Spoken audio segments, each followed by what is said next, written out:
যে রিজার্ভ ভিজিটের এখানে যাওয়ার পরে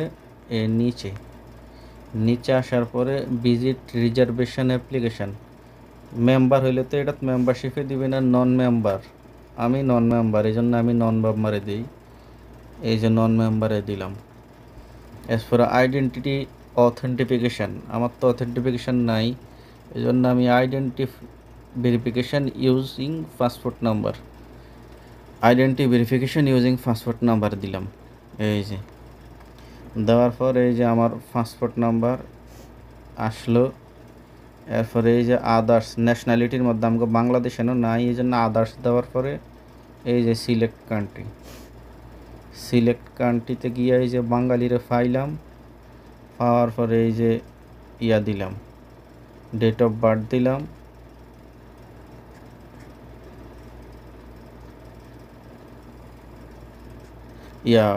এটা দিলাম।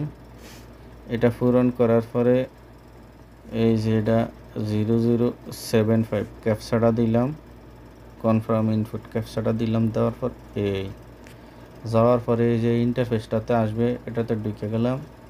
ঢোকার পরে যে ইয়াংজি ইমিগ্রেশন তো আছেই আমার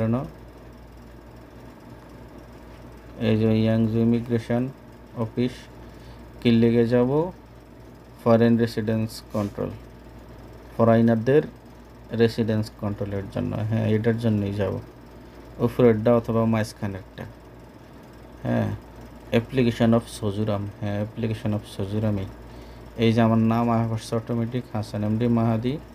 কী কারণে যাব ওই কারণগুলো উল্লেখ করব, foreign residence registration, visa extension, এরপরে কী কারণ আছে আর ওই কারণ দিয়ে দিমু এনে সিলেক্ট করবো।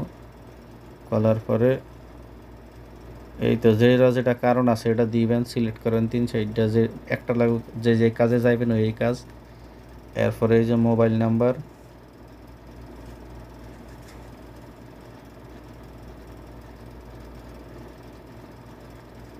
তো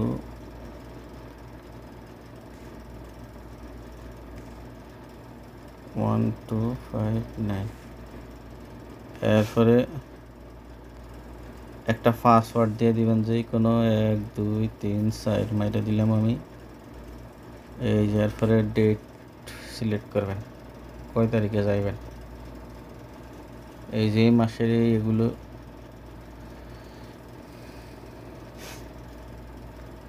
এই যে নাই, এই মাসে নাই, সব হয়ে গেছে, বুকিং হয়ে গেছে, আর নাই এই মাসে।